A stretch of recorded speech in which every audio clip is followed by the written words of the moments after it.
Түске таман мен салқын сусын ішкізейін, дәрі берейін деп капитанға кірдім. Сол өзіміз қалдырған күйде жатыр. Тек сәл жоғары жылжыпты. Едәуір әлсіреген тәрізді. Әлденеге қатты тынышсызданатында сияқты. «Джим», деді ол, «осындағылардың ішінде адамға татитыны тек өзің ғанасың. Мен сені әмәнді жақсы көргенмін. Мұны өзің де білесің.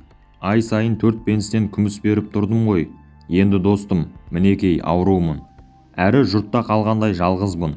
Джим, бір сапта аяқ ромды аямассың менен. Солай емес пе?» «Доктор» деп түсіндірмек болып ем, ол бірақ қатты ашуланып, докторды әлжуаз даусымен сыбай жөнелді.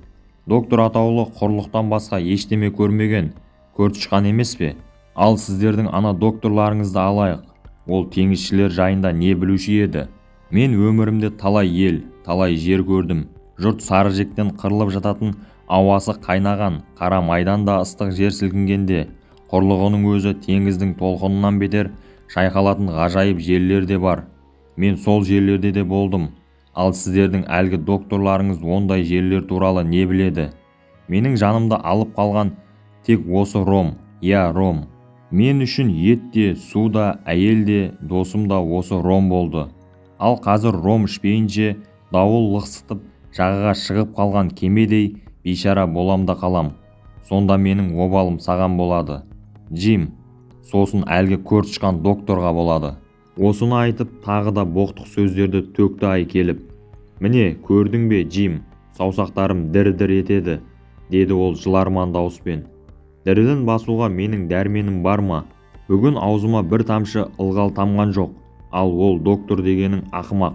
Шын айтам, ром ішпесем, Джим, көзіме әр нәрсе елестеп, не қыларға білмеймін.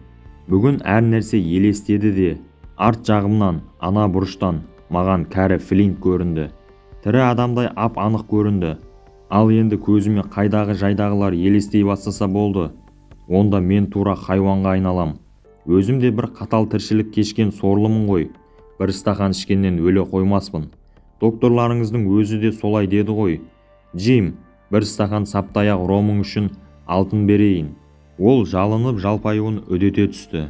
Тіпті даусы қатты шыға бастады. Әкем естіп қалама деп зәрем кетті. Сол күні әкем тіпті хал үстінде жатқанды. Толық тыныштық сақтау қажет еді. Доктордың бір стакан ром капитанға зақым жасай қоймас дегені де бір жағынан қамшы болды. «Ақшаңыздың қажеті жоқ», дедім мен. Параға сатып алғысы келгені шамыма тиіп. «Әкеме қарыздар ақшаңызды төлесеңіз де жетер. Бір стакан ром берейін. Бірақ содан қайта сұраушы болмаңыз». Бір стакан ром әкелдім. Ашқарақтана ұстай алып, дымын қалдырмай жұтып салды. «Міне, енді жақсы болды», деді ол. «Бойым бірден жеңілдеп сала бергенін қарашы. Айтшы достым, мен төсек тартып қанша жатпақ екенмін?» Доктор не деп еді? «Ең бері дегенде 1 апта», дедім мен. «Одан кем емес. Жай түссін, жай түскір», деп айқайлап жіберді капитан. 1 апта дейді. 1 апта жатып алсам, олар маған қара таңбаны жеткізіп үлгереді. Тіміскілеп іздеп жүріп, қайда екенімді біліп алыпты. Өңкей ысырапшы, жалқау сорлылар, өздерінікін сақтай алмаған, енді өзгенікіне көз алартады. Шын теңізші сөйте ме? Мысалы мені алайық. Мен ұқыпты адаммын. Ешқашан ақшаны шашып төккен емеспін. Ал жиған тергенімнен айырылғым да келмейді. Көрде тұр. Оларды тағы да алдап соғам. Осы қайраңнан тайып тұрсам, шетінен бәрін тағы да жер соқтырармын. Осылай деп ол иығымнан тартып, жайлап төсегінен тұра бастады. Иығымды қатты қысқаны сонша, ауырсынғаннан айқайлап жібере жаздадым. Екі аяғы ағаш қалыптай еденге сылқ ете түсті. Өршелене сөйлегені әрең естілген әлсіз даусына үйлеспейді. Кереуетіне түрегеп отырғаннан кейін біразға дейін үн шығара алмады. Ақырында, «Мына доктор мені әбден құртқан екен. Құлағым шулап әкетіп барады. Жатуға көмектесші», деді. Бірақ мен ұстап үлгергенше төсегіне сылқ етіп құлады да біраз үнсіз жатты. «Джим», деді ол ақырында. «Өткендегі теңізші бүгін көзіңе түспеді ме?» «Қара төбет пе?» деп сұрадым мен. «Иә, қара төбет», деді ол. «Ол өте жаман кісі, ал оны жіберіп отырған басқалары одан да өткен малғұндар», Джим, егер мен бұл жерден кетіп үлгермей тұрып, олар маған қара таңбаны жеткізсе бар ғой, онда есіңде болсын. Олардың көздегені менің мына сандығым. Онда атқа міне сал да, сен атқа міне аласың ғой, иә? Иә, онда атқа міне сал да. Бар пәрменіңмен шауып отырып, иә, енді маған бәрібір ғой. Иә, онда шауып отырып, әлгі көртышқанға жет. Әлгі анау қарғыс атқыр докторды айтам. Барлық матростарын, өзінің сот мүшелерін палубаға жинасын да, адмирал Бенбоудың үстінде менің барлық қонақтарымды, кәрі Флинттің бүкіл баскесерлерін қаншасы тірі қалса да, бәрін қалдырмай түгелдей тапжылтпай келіп бассын. Мен кәрі Флинттің ең тәуір штурманы болғанмын. Иә, ең тәуір штурманы болдым. Және ол жердің қайда екенін жалғыз мен ғана білемін. Флинт осы қазіргі мен құсап саваннада өлім халінде жатып, бәрін маған өзі берген болатын. Ұқтың ба? Бірақ қара таңба келмей тұрып, немесе қара төбеттің, әлде анау жалғыз аяқ теңізшінің келгенін өз көзіңмен көрмей тұрып, ешқандай әрекет істемегейсің. Басқаларынан гөрі сол жалғыз аяқтан сақтаныңқыра, Джим. Капитан, сол қара таңба деген не нәрсе өзі? Деп сұрадым. Ол ескерту тәрізді нәрсе, достым. Олар әкелер болса, өзіңе айтармын. Тек, Джим, олардан өзің көз жазып қалып жүрме. Сонда бәрін өзіңмен қақ жара бөлсем. Бұны шын матростық уәдем деп біл. Даусы бірте-бірте міңгірлей түсіп, ақыры сөзінен алжаса бастады. Дәрі беріп ем, бала тәрізді қағып салды. Бірде-бір теңізші дәріге тап қазіргі мендей зәру боп көрмеген шығар. Кешікпей ол есеңгіреп, талықсып кеткендей болды да, мен оны оңаша қалдырдым. Бәрі өз қалпымен осылай жүре берген жағдайда не істерем, оны өзім де білмеймін. Капитан өзінің сырын айтып қойғанына өкініп, мені өлтіріп тастайма деп те қорқамын. Сондықтан сірә бар естіп білгенімді докторға айтқан болар едім деп ойлаймын. Бірақ жағдай басқаша қалыптасты. Кешке кенет әкем байғұс дүние салды. Енді біз үшін басқа дүниенің бәрі ұмыт болды. Әкемнің қайғысы, көршілеріміздің келіп кетіп көңіл айтуы, әкемді жерлеуге байланысты қам күйбең, трактирдің күйкі тіршілігі, осының бәрі капитан жайлы ойлауға да, одан қорқуға да еш мүмкіндік бермеді. Келесі күні таңертең ол дәнеме болмағандай төменге түсті. Үйреншікті уақытында тамағын ішті, бірақ тәбеті тартпай отырғаны байқалады. Есесіне мас болмағандықтан сірә әдеттегісінен көбірек ішті ме деп қорқам. Танауын шуылдатып, жөткірініп, ашу шақырып тұр екен. Сондықтан шамадан тыс ішпе деп басу айтуға оған ешкімнің де батылы бармады. Кешке қарай әкемді жерлер шақ жақындай түскен кезде ол әдеттегісінше мас болып та үлгергенді. Қара жамылған қайғылы үйімізде оның бейбастық, барылдақ әнін есту жиіркенішті еді. Ол қанша әлсіз болса да, біз одан зәре құтымыз қалмай қорықтық.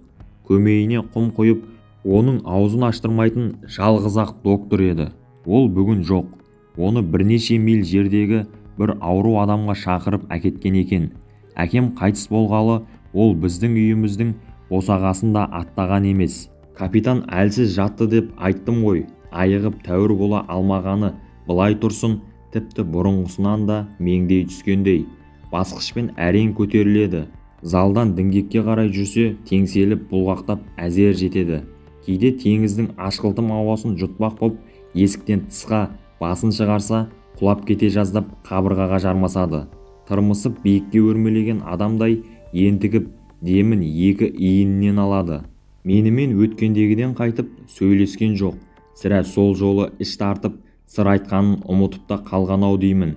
Бірақ сонша әлсірегеніне қарамастан, бұрынғыдан бетер шырт етпе, ашушаң боп кетті. Мас болып ішіп, кездігін суырып ап, алдына стол үстіне тастайды. Айналадағы ешбір жанға елең етпестен ойға шомып, әлем тапырақ күйде сандырақтап, елестеріне елтіп отырады. Бірде деревня тұрғындары айтатын бір махаббат әнін ысқырып, әндетіп, бәрімізді таң қалдырғаны бар. Сірә жас шағында теңізші боларының алдында үйренген әні болса керек. Келесі күні тұман түсіп, ауа райы сұрықсыз, салқын болды. Сағат түскі 3-4 шамасында есік алдына шығып, босаға жанында әкем есіме түсіп, жабығып тұрғанмын. Кенет жол бойымен ілби басып жаймен келе жатқан біреуді көзім шалды. Алдындағы жолын таяқпен шұқылап бағдарлап келе жатқанынан соқыр екені көрініп тұр. Мұрнының көзінің үстін көлегейлеп жасыл матамен байлап алған. Кәрілік жеңіп пе, әлде ауру меңдетіп пе, әйтеуір екі бүктеліп үкірейіп кеткен. Үстіндегі тозығы жеткен алба-жұлба болған матрос шекпені одан сайын сиқын бұзып тұр. Өмірімде мұндай ұсқынсыз, қорқынышты адам көрмеппін. Трактирге аз ғана жер қалғанда әлгі кісі кідіріп, даусын соза, мұрнынан мыңқылдай сөйлеп, өзінің отаны Англияны жан аямай қорғау үстінде, қайран екі көзінен айырылған бейшара соқыр кісіге қазір қай жерге келіп тұрғанын айтып жіберетін қайырымды біреу табылар ма екен, деп құла түзге бет алды айқайлай салды. Үлкен кісі, сіз қара төбе шығанағындағы адмирал Бенбоу трактирінің қасында тұрсыз, дедім мен. Даусыңызды естідім, деді шал мыңқылдап.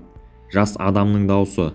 Қайырымды жас жігіт, маған қолыңызды беріп, осы үйге ертіп кіріңізші. Қолымды ұсынып ем, әлгі жалтақтап тұрған көзсіз жексұрын шап беріп ұстай алды да қысқаштай қыса түсті. Зәрем кеткені сонша, қаша жөнелгім келді. Бірақ соқыр кісі жұлқып өзіне қарай тартып қалды. Ал балам, енді мені капитанға алып бар, деді. Сэр, дедім мен. Сенсеңіз бар, шыным, мен қорқамын. Қорқам дейсің бе? Деп мырс етті ол. Солай де, қорқам дейсің. Дереу алып бар қасына, әйтпесе қолыңды сындырамын. Осылай деп қолымды бұрап қалып еді, жан даусын шыға шыңғырып жібердім. Сэр, дедім мен. Қорыққанда өзім үшін емес, сіз үшін қорқамын. Капитан қазір бұрынғы капитан емес, кездігін қынынан суырып дайын отыр. Оған бір джентльмен келіп кеткен еді. Содан, жүр тез, деп ол сөзімді бөліп жіберді. Мұндай мейірімсіз, қатал жексұрын дауысты бұрын естісем бұйырмасын. Қолымның ауырғанынан емес, оның даусынан зәрем кетті. Дегенін істемесем болмайтынын түсіндім де, ромнан басы мең-зең болып отырған қарақшыға жолықтырмақ боп, залға қарай беттедім. Соқыр темірдей саусақтарын қолыма батыра түсті. Маған сүйеніп бар салмағын салғанда тәлтіректеп құлауға шақ қалдым. Тұп-тура өзіне алып бар, ал ол мені көрген бойда, Билли, міне сіздің досыңыз, деп қатты дауыстап айт. Айтқанымды істемесең, мен былай етем. Осылай деп қолымды бұрап кеп жібергенде есімнен тана жаздадым. Соқыр қайыршыдан зәрем ұшып келе жатып, капитаннан қорқуды да ұмытыппын. Залдың есігін ашып, соқырдың айт дегенін қатты дауыстап айтып бердім. Бейшара капитан басын көтеріп көруі ақ мұң екен, мастығынан лезде айығып кетті. Бет әлпеті үрейлі емес, шексіз бір азап нышанын танытқандай болды. Орнынан тұрғысы келіп еді, соған да дәрмені жетпеген сияқты. Ештеме етпес, Билли, отырған жеріңде отыра бер, деді қайыршы. Мен сені көре алмағанмен қолдарыңның діріл қағып қалтырап отырғанын естіп тұрмын. Істің аты іс қой, оң қолыңды созшы. Балақай, оң қолын менің оң қолыма таман жақындатшы. Екеуміз де оның айтқанын істедік. Таяқ ұстаған қолынан бірдемені капитанның алақанына салып жатқанын байқадым. Капитан алақанын дереу жұмып алды. Іс тынды, деді соқыр. Осыны айтар-айтпастан ол мені босатты да жарымжан кісіге лайықсыз шапшаңдықпен қонақжайдан көз ілеспей ытқып шығып жолға да түсіп үлгерді. Мен алыстап бара жатқан оның таяғының тықылына құлақ түріп, тұрған жерімде тапжылмай қатып қалыппын. Капитан екеуміз есімізді жиғанша едәуір уақыт өтіпті. Мен оның білегін қоя бердім. Ол қолын өзіне тартып, алақанына қарады. Сағат 10-ның кезінде екен, деді ол даусын саңқ еткізіп. 6 сағат уақытымыз бар. Біз әлі көрсетерміз оларға, көрерсің. Осыны айтып ұшып түрегеліп еді, есеңгіреп теңселіп кетті. Қос қолдап алқымына жармасты. Осылай тәлтіректеп сәл тұрды да, бар салмағымен нендей бір сөлекеттеу дыбыс шығара еденге гүрс ете түсті. Қасына жүрелеп отыра кетіп, анамды шақырдым. Бірақ болары болып кетті. Қаны тасып жығылған капитан табан астында жан тәсілім етті. Қайран қалатыным, шынына көшсем бұл адамды ешқашан жаным жаратқан емес. бірақ соңғы кезде байғұсты біртүрлі аяйтынмын. Ал енді міне ақырғы демі бітіп өлгенін көргенде жылап жіберіппін. Бұл мен көзіммен көрген екінші қаза еді. Ал қабырғамды қайыстырып жүрегімді удай ашқан әкемнің қазасының зәлі тақсіреті әлі қайтып үлгермеген еді.